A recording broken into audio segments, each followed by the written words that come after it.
ಈ ಒಂದು ವಿಡಿಯೋ ನೋಡ್ಕೊ ಬನ್ನಿ ಫಸ್ಟ್. ಒಂದು ಕಾಡಿನಲ್ಲಿ ಬಹಳ ಸುಗಂಧವನ್ನೇ ಹರಡುತ್ತಿದ್ದ ಒಂದು ಗಂಧದ ಗಿಡವಿತ್ತು. ಆ ಗಿಡದ ಸುವಾಸನೆ ದೂರದ ದೂರಕ್ಕೆ ಹರಡುತ್ತಿದ್ದಿತು. ಒಂದು ದಿನ ಒಂದು ಹುಲಿ ಆ ಸುವಾಸನೆಯನ್ನು ಅನುಸರಿಸಿ ಗಂಧದ ಗಿಡದ ಬಳಿಗೆ ಬಂತು. ಅದು ಗಿಡವನ್ನು ನೋಡಿ ಆಶ್ಚರ್ಯಪಟ್ಟು ಕೇಳಿತು, ನೀನು ಒಂದು ಸರಳ ಗಿಡ, ಆದರೆ ನಿನ್ನ ಸುವಾಸನೆಯಿಂದ ಎಲ್ಲರೂ ಸೆಳೆಯಲ್ಪಡುತ್ತಾರೆ.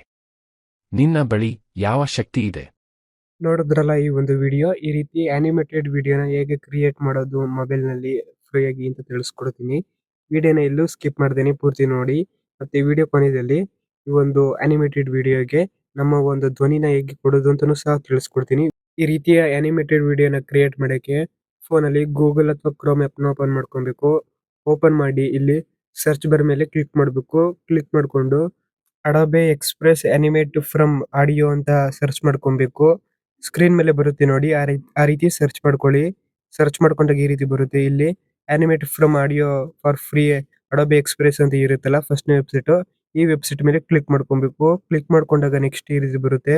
ಇಲ್ಲಿ ಈ ಒಂದು ವೆಬ್ಸೈಟ್ ಅಲ್ಲಿ ನಾವು ಅನಿಮೇಟೆಡ್ ವಿಡಿಯೋನ ಫ್ರೀಯಾಗಿ ಕ್ರಿಯೇಟ್ ಮಾಡಬಹುದು. ಇಲ್ಲಿ ಕೊಟ್ಟಿದ್ದಾರೆ ನೋಡಿ, ಅಡೋಬೆ ಎಕ್ಸ್‌ಪ್ರೆಸ್ ಅಂತ ಆ್ಯಪ್ ಸಹ ಇದೆ ಇವ್ರದ್ದು. ಆ ಆ್ಯಪ್‌ನ ಡೌನ್ಲೋಡ್ ಮಾಡ್ಕೊಂಡು ಸಹ ಕ್ರಿಯೇಟ್ ಮಾಡ್ಕೊಬಹುದು. ನಾನು ಇವಾಗ ವೆಬ್ಸೈಟ್ ಅಲ್ಲೇ ಕ್ರಿಯೇಟ್ ಮಾಡಿ ತೋರಿಸ್ತೀನಿ. ನೆಕ್ಸ್ಟ್ ಇಲ್ಲಿ ಕಂಟಿನ್ಯೂ ಅಂತ ಆಪ್ಷನ್ ಇರುತ್ತೆ. ಈ ಆಪ್ಷನ್ ಮೇಲೆ ಕ್ಲಿಕ್ ಮಾಡಬೇಕು. ನೆಕ್ಸ್ಟ್ ಒಂದ್ ಸ್ವಲ್ಪ ಹೊತ್ತು ಲೋಡಿಂಗ್ ಆಗುತ್ತೆ. ಲೋಡಿಂಗ್ ಆದ್ಮೇಲೆ ಈ ರೀತಿ ಬರುತ್ತೆ. ಇಲ್ಲಿ 3 ಲೈನ್ಸ್ ಮೇಲೆ ಕ್ಲಿಕ್ ಮಾಡಬೇಕು. ಇಲ್ಲಿ ಸೈನ್ ಇನ್ ಅಂತ ಆಪ್ಷನ್ ಇರುತ್ತೆ. ಈ ಆಪ್ಷನ್ ಮೇಲೆ ಕ್ಲಿಕ್ ಮಾಡ್ಕೊಬೇಕು. ಇವಾಗ ನಾವು ಸೈನ್ ಇನ್ ಆಗ್ಬೇಕು. ಇಲ್ಲಿ ಕಂಟಿನ್ಯೂ ವಿತ್ ಗೂಗಲ್ ಅಂತ ಇರುತ್ತೆ. ಈ ಆಪ್ಷನ್ ಮೇಲೆ ಕ್ಲಿಕ್ ಮಾಡಬೇಕು. ನೆಕ್ಸ್ಟ್ ನಮ್ಮ ಫೋನಲ್ಲಿ ಇರೋ ಜಿಮೇಲ್ ಐಡಿ ಎಲ್ಲ ತೋರಿಸುತ್ತೆ. ಒಂದು ಜಿಮೇಲ್ ಐಡಿನ ಸೆಲೆಕ್ಟ್ ಮಾಡ್ಕೊಬೇಕು. ಸೆಲೆಕ್ಟ್ ಮಾಡ್ಕೊಂಡಾದ್ಮೇಲೆ ಈ ರೀತಿ ಬರುತ್ತೆ. ಇಲ್ಲಿ ಇವಾಗ ಕಂಟಿನ್ಯೂ ಮೇಲೆ ಕ್ಲಿಕ್ ಮಾಡಬೇಕು. ಕ್ಲಿಕ್ ಮಾಡ್ಕೊಂಡಾದ್ಮೇಲೆ ನಮ್ಮ ಅಕೌಂಟ್ ಕ್ರಿಯೇಟ್ ಆಗುತ್ತೆ. ನಮ್ಮ ಅಕೌಂಟ್ ಕ್ರಿಯೇಟ್ ಆದ್ಮೇಲೆ ನೆಕ್ಸ್ಟ್ ಒಂದ್ ಸ್ವಲ್ಪ ಹೊತ್ತು ಲೋಡಿಂಗ್ ಆಗುತ್ತೆ. ಲೋಡಿಂಗ್ ಆದ್ಮೇಲೆ ಮತ್ತೆ ಈ ರೀತಿ ಬರುತ್ತೆ. ಇಲ್ಲಿ ಕ್ಯಾರೆಕ್ಟರ್ಸ್, ಬ್ಯಾಕ್‌ಗ್ರೌಂಡ್, ಸೈಜ್ ಅಂತ 3 ಆಪ್ಷನ್ ಇರುತ್ತೆ. ಇಲ್ಲಿ ಕ್ಯಾರೆಕ್ಟರ್ಸ್ ಅಲ್ಲಿ ಕೆಲವೊಂದು ಕ್ಯಾರೆಕ್ಟರ್ಸ್ ಆಪ್ಷನ್‌ಗಳು ಇರುತ್ತೆ. ನೀವು ಇಲ್ಲಿ ನೋಡ್ತಾ ಇರ್ಬೋದು. ನಾವು ಒಂದೊಂದು ಕ್ಯಾರೆಕ್ಟರ್‌ನ ಸೆಲೆಕ್ಟ್ ಮಾಡ್ಕೊಂಡ್ರೆ ಆ ಒಂದು ಕ್ಯಾರೆಕ್ಟರ್ ಅಲ್ಲಿ ಬ್ಯಾಕ್‌ಗ್ರೌಂಡ್ ಅಲ್ಲಿ ಬರುತ್ತೆ. ನೀವು ಇಲ್ಲಿ ನೋಡ್ತಾ ಇರ್ಬೋದು ಸ್ಕ್ರೀನ್ ಮೇಲೆ. ಇಲ್ಲಿ ಇನ್ನ ಬೇರೆ ಬೇರೆ ಕ್ಯಾರೆಕ್ಟರ್ಸ್ ಎಲ್ಲ ಇದೆ. ನಮ್ಗೆ ಇಷ್ಟ ಆಗೋದನ್ನ ಸೆಲೆಕ್ಟ್ ಮಾಡ್ಕೊಬಹುದು. ನೆಕ್ಸ್ಟ್ ಇಲ್ಲಿ ಕ್ಯಾಟಗರಿ ಅಂತ ಆಪ್ಷನ್ ಇರುತ್ತಲ್ಲ, ಇಲ್ಲಿ ಕಸ್ಟಮರ್ಡ್ ಕ್ಯಾರೆಕ್ಟರ್ ಅಂತ ಆಪ್ಷನ್ ಮೇಲೆ ಕ್ಲಿಕ್ ಮಾಡ್ಕೊಂಡು ಇಲ್ಲಿ ಸುಮಾರು ಕ್ಯಾಟಗರಿ ಇರುತ್ತೆ. ನಮ್ಗೆ ಯಾವ ಒಂದು ಕ್ಯಾಟಗರಿಲಿ ಆ ಒಂದು ಕ್ಯಾರೆಕ್ಟರ್ ಬೇಕು ಅದನ್ನ ಸೆಲೆಕ್ಟ್ ಮಾಡ್ಕೊಬಹುದು. ಎಕ್ಸಾಂಪಲ್‌ಗೆ ಆಲ್ ಅಂತ ಸೆಲೆಕ್ಟ್ ಮಾಡ್ಕೊಂಡ್ರೆ ಅಲ್ಲಿರೋ ಪ್ರತಿಯೊಂದು ಕ್ಯಾರೆಕ್ಟರ್‌ನು ಸಹ ಬರುತ್ತೆ. ನೆಕ್ಸ್ಟ್ ಇಲ್ಲಿ ಅನಿಮಲ್ಸ್ ಅಂತ ಸೆಲೆಕ್ಟ್ ಮಾಡ್ಕೊಂಡ್ರೆ ಬರೀ ಅನಿಮಲ್ಸ್ ಇರೋ ಕ್ಯಾರೆಕ್ಟರ್‌ಗಳು ಮಾತ್ರ ಬರುತ್ತೆ. ಈ ರೀತಿ ನೀವು ಇಲ್ಲಿ ನೋಡ್ತಾ ಇರ್ಬೋದು.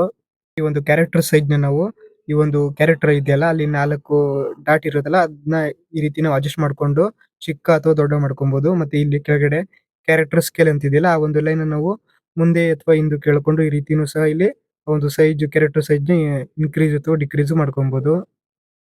ನೆಕ್ಸ್ಟ್ ಇಲ್ಲಿ ಬ್ಯಾಕ್‌ಗ್ರೌಂಡ್ ಅಂತ ಆಪ್ಷನ್ ಇರುತ್ತೆ. ಈ ಆಪ್ಷನ್ ಮೇಲೆ ಕ್ಲಿಕ್ ಮಾಡಬೇಕು. ಕ್ಲಿಕ್ ಮಾಡ್ಕೊಂಡಾಗ ಇಲ್ಲಿ ಈ ರೀತಿ ಬರುತ್ತೆ. ಇಲ್ಲಿ ಬ್ಯಾಕ್‌ಗ್ರೌಂಡ್‌ನ ಸೆಲೆಕ್ಟ್ ಮಾಡ್ಕೊಬೇಕು. ನಮ್ಗೆ ಇಷ್ಟ ಆಗೋದನ್ನ ನೀವು ಇಲ್ಲಿ ನೋಡ್ತಾ ಇರ್ಬೋದು. ಇಲ್ಲಿ ಕೆಲವು ಬ್ಯಾಕ್‌ಗ್ರೌಂಡ್‌ಗಳ ಆಪ್ಷನ್‌ಗಳು ಇರುತ್ತೆ. ನಮ್ಗೆ ಇಷ್ಟ ಆಗೋದನ್ನ ನಾವು ಇಲ್ಲಿ ಸೆಲೆಕ್ಟ್ ಮಾಡ್ಕೊಬಹುದು, ಅಥವಾ ನಮ್ಗೆ ಯಾವ ರೀತಿ ಬೇಕು ಅದನ್ನ ನಾವು ಇಲ್ಲಿ ಸೆಲೆಕ್ಟ್ ಮಾಡ್ಕೊಬಹುದು.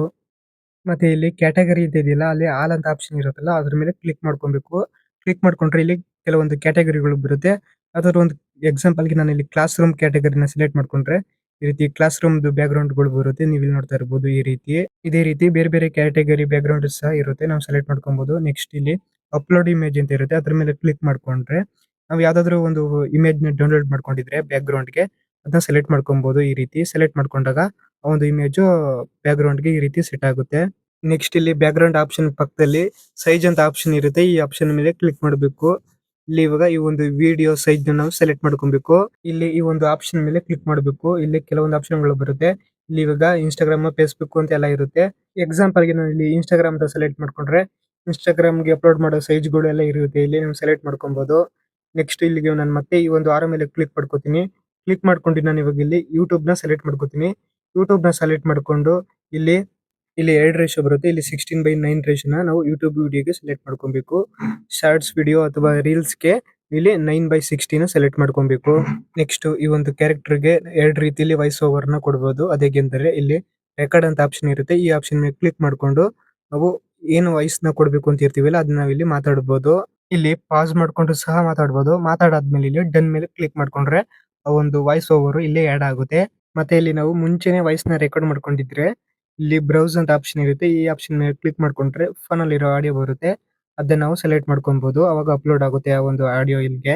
ನಮ್ಮ ಧ್ವನಿನ ಇಲ್ಲಿಗೆ ಆಡ್ ಮಾಡಕ್ಕೆ ಇಷ್ಟ ಇಲ್ಲ ಅಂದ್ರೆ ಎಐ ಇಂದ ಆಡಿಯೋನ ರೆಡಿ ಮಾಡಿ ಇಲ್ಲಿಗೆ ನಾವು ಆಡ್ ಮಾಡಬಹುದು. ಅದೇಗೆ ಅಂದ್ರೆ ಗೂಗಲ್ ಅಥವಾ ಕ್ರೋಮ್‌ನಲ್ಲಿ ನಾನು ಇವಾಗ ಯಾವ ರೀತಿ ಸರ್ಚ್ ಮಾಡ್ಕೋತೀನಿ ಅದೇ ರೀತಿ ಸರ್ಚ್ ಮಾಡ್ಕೊಳ್ಳಿ. ಸರ್ಚ್ ಮಾಡ್ಕೊಂಡಾಗ ಈ ರೀತಿ ವೆಬ್‌ಸೈಟ್‌ಗಳು ಬರುತ್ತೆ. ಈ ವೆಬ್‌ಸೈಟ್‌ಗಳೆಲ್ಲ ಟೆಕ್ಸ್ಟಿಂದ ವಾಯ್ಸ್‌ನ ಜನರೇಟ್ ಮಾಡಿ ಕೊಡುತ್ತೆ. ಎಕ್ಸಾಂಪಲ್‌ಗೆ ಇಲ್ಲಿ ಸುಮಾರು ವೆಬ್‌ಸೈಟ್‌ಗಳಿದೆ. ನಾನಿಲ್ಲಿ ಇವಾಗ ಫ್ಲೋ ವಾಯ್ಸ್ ಅಂತ ಒಂದು ವೆಬ್‌ಸೈಟ್ ಇದೆ. ಈ ಒಂದು ವೆಬ್‌ಸೈಟಲ್ಲಿ ಚೆನ್ನಾಗಿ ಕ್ರಿಯೇಟ್ ಮಾಡ್ಬೋದು. ನಾನಿವಾಗ ಈ ಒಂದು ವೆಬ್‌ಸೈಟ್‌ನ ಓಪನ್ ಮಾಡ್ಕೋತೀನಿ. ನಾವು ಏನ್ ಮಾತಾಡ್ಬೇಕು ಅಂತ ಇರ್ತೀವಲ್ಲ ಅದನ್ನ ಒಂದ್ ಕಡೆ ಟೈಪ್ ಮಾಡಿ ಇಟ್ಕೊಂಡಿರ್ಬೇಕು. ಎಕ್ಸಾಂಪಲ್‌ಗೆ ನಾನಿಲ್ಲಿ ಒಂದು ಫೋನಲ್ಲಿ ನೋಟ್ಸ್ ಅಂತ ಒಂದು ಆ್ಯಪ್ ಇದೆ. ಈ ಒಂದು ಆ್ಯಪಲ್ಲಿ ನಾನು ಒಂದು ಟೆಕ್ಸ್ಟ್‌ನ ನಾನು ಟೈಪ್ ಮಾಡ್ಕೊಂಡಿದ್ದೀನಿ. ಒಂದು ಕಥೆ ಇದೆ. ಅದನ್ನ ನಾನು ಇಲ್ಲಿ ಇವಾಗ ಕಾಪಿ ಮಾಡ್ಕೋತೀನಿ. ಈ ಒಂದು ಟೆಕ್ಸ್ಟ್‌ನ ನಾನು ಇವಾಗ ಕಾಪಿ ಮಾಡ್ಕೊಂಡು ಈ ಒಂದು ವೆಬ್‌ಸೈಟ್‌ಗೆ ಬರ್ತೀನಿ. ಬಂದು ಇಲ್ಲಿ ಪೇಸ್ಟ್ ಮಾಡ್ಬೇಕು. ಪೇಸ್ಟ್ ಮಾಡಾದ್ಮೇಲೆ ನೆಕ್ಸ್ಟ್ ಇಲ್ಲಿ ಇಂಗ್ಲಿಷ್ ಅಂತ ಆಪ್ಷನ್ ಇರುತ್ತಲ್ಲ, ಈ ಒಂದು ಆಪ್ಷನ್ ಮೇಲೆ ಕ್ಲಿಕ್ ಮಾಡ್ಕೊಬೇಕು. ಇಲ್ಲಿ ಕೆಳಗಾಗಿ ಸ್ಕ್ರೋಲ್ ಮಾಡ್ತಾ ಹೋಗ್ಬೇಕು. ಅಲ್ಲಿ ಕನ್ನಡ ಭಾಷೆ ಅಂತ ಇರುತ್ತೆ. ಅದನ್ನ ನಾವು ಸೆಲೆಕ್ಟ್ ಮಾಡ್ಕೊಬೇಕು. ನೀವು ಇಲ್ಲಿ ನೋಡ್ತಾ ಇರ್ಬೋದು ನಾನು ಸೆಲೆಕ್ಟ್ ಮಾಡ್ಕೊಂಡೆ. ನೆಕ್ಸ್ಟ್ ಇಲ್ಲಿ ಮೇಲ್ ಆಪ್ಷನ್ ಮೇಲೆ ಕ್ಲಿಕ್ ಮಾಡ್ಕೊಬೇಕು. ಇಲ್ಲಿ 2 ಆಪ್ಷನ್ ಇರುತ್ತೆ.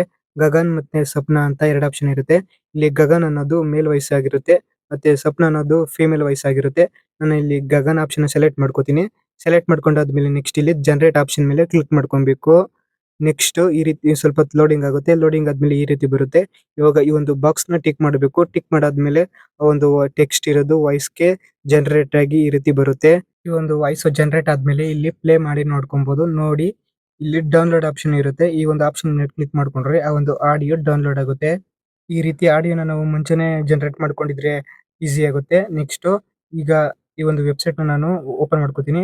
ಇವಾಗ ಓಪನ್ ಮಾಡ್ಕೊಂಡು ಇಲ್ಲಿ ಬ್ರೌಸ್ ಆಪ್ಷನ್ ಇರುತ್ತಲ್ಲ, ಈ ಒಂದು ಆಪ್ಷನ್ ಮೇಲೆ ಕ್ಲಿಕ್ ಮಾಡಬೇಕು. ನೆಕ್ಸ್ಟ್ ಇದನ್ನ ಅಲೋ ಕೊಡಬೇಕು. ಅಲೋ ಕೊಟ್ಟಾದ್ಮೇಲೆ ಇಲ್ಲಿ ಫೋಟೋಸ್ ಅಂಡ್ ವಿಡಿಯೋಸ್ ಅಂತ ಇರುತ್ತಲ್ಲ, ಈ ಒಂದು ಆಪ್ಷನ್ ಮೇಲೆ ಕ್ಲಿಕ್ ಮಾಡ್ಕೊಬೇಕು. ಅವಾಗ ಒಂದು ಜನರೇಟ್ ಆಗಿರೋ ಆಡಿಯೋ ಇಲ್ಲಿ ಇರುತ್ತೆ. ಅದನ್ನ ಸೆಲೆಕ್ಟ್ ಮಾಡ್ಕೊಬೇಕು. ಸೆಲೆಕ್ಟ್ ಮಾಡ್ಕೊಂಡಾದ್ಮೇಲೆ ಒಂದು ಆಡಿಯೋ ಇಲ್ಲಿಗೆ ಅಪ್ಲೋಡ್ ಆಗೋಕೆ ಸ್ಟಾರ್ಟ್ ಆಗುತ್ತೆ. ನೀವು ಇಲ್ಲಿ ನೋಡ್ತಾ ಇರ್ಬೋದು ಈ ರೀತಿ. ವಿಡಿಯೋ ಜನರೇಟ್ ಆಗಿ ಬರೋದಕ್ಕೆ ಒಂದು 2-3 ನಿಮಿಷ ಟೈಮ್ ತಗೊಳುತ್ತೆ. ಅಲ್ಲಿವರೆಗೂ ನಾವು ವೇಟ್ ಮಾಡಬೇಕು. ಇಲ್ಲಿ ಹೋಮ್ ಬಟನ್ ಅಥವಾ ಬ್ಯಾಕ್ ಬಟನ್, ಮೆನು ಬಟನ್ ಏನು ಸಹ ಪ್ರೆಸ್ ಮಾಡಕ್ ಹೋಗ್ಬಾರ್ದು. ನಾನು ಇವಾಗ ಒಂದ್ ಸ್ವಲ್ಪ ವಿಡಿಯೋನ ಸ್ಪೀಡ್ ಮಾಡಿ ತೋರಿಸ್ತೀನಿ. ಇದನ್ನ ಜನರೇಟ್ ಆಗೋದಕ್ಕೆ ಸ್ವಲ್ಪ ಒಂದ್ 2 ನಿಮಿಷ ಟೈಮ್ ತಗೊಳುತ್ತಲ್ಲ ಅದಕ್ಕೆ. ವಿಡಿಯೋ ಜನರೇಟ್ ಆದ್ಮೇಲೆ ಈ ರೀತಿ ಬರುತ್ತೆ. ವಿಡಿಯೋ ಯಾವ ರೀತಿ ಬಂತು ಅಂತ ಇವಾಗ ಇಲ್ಲಿ ಪ್ಲೇ ಮಾಡಿ ನೋಡ್ಬೋದು. ಇವಾಗ ಈ ಒಂದು ವಿಡಿಯೋನ ಡೌನ್ಲೋಡ್ ಮಾಡಕ್ಕೆ ಇಲ್ಲಿ ಡೌನ್ಲೋಡ್ ಅಂತ ಆಪ್ಷನ್ ಇರುತ್ತೆ. ಈ ಒಂದು ಆಪ್ಷನ್ ಮೇಲೆ ಕ್ಲಿಕ್ ಮಾಡ್ಕೊಂಡ್ರೆ ಆ ಒಂದು ವಿಡಿಯೋ ನಮ್ಮ ಫೋನ್‌ಗೆ ಡೌನ್ಲೋಡ್ ಆಗುತ್ತೆ. ಈ ರೀತಿ ವಿಡಿಯೋಸ್‌ನ ಡೌನ್ಲೋಡ್ ಮಾಡ್ಕೊಂಡು ನಾವು ಸೋಷಿಯಲ್ ಮೀಡಿಯಾದಲ್ಲಿ ಅಪ್ಲೋಡ್ ಮಾಡ್ಕೊಬಹುದು. ವಿಡಿಯೋ ಇಷ್ಟ ಆದ್ರೆ ಒಂದು ಲೈಕ್ ಮಾಡಿ, ಹಾಗೆ ನಿಮ್ಮ ಫ್ರೆಂಡ್ಸ್ ಮತ್ತೆ ಫ್ಯಾಮಿಲಿಗೂ ಶೇರ್ ಮಾಡಿ. ನೆಕ್ಸ್ಟ್ ಇದೇ ರೀತಿಯ ವಿಡಿಯೋಗಳನ್ನ ನಾನು ಅಪ್ಲೋಡ್ ಮಾಡಿದಾಗ ನಿಮ್ಗೆ ನೋಟಿಫಿಕೇಶನ್ ಮುಖಾಂತರ ಬರಬೇಕು ಅಂದ್ರೆ ಈ ವಿಡಿಯೋ ಕೆಳಗಡೆ ಫ್ರೀಯಾಗಿ ಸಬ್ಸ್ಕ್ರೈಬ್ ಅಂತ ಬಟನ್ ಇರುತ್ತೆ, ಕ್ಲಿಕ್ ಮಾಡಿ. ಮತ್ತೆ ಪಕ್ಕದಲ್ಲಿರೋ ಬೆಲ್ ಐಕಾನ್ ಮೇಲೆ ಕ್ಲಿಕ್ ಮಾಡಿ ಆಲ್ ಅಂತ ಸೆಲೆಕ್ಟ್ ಮಾಡಿ.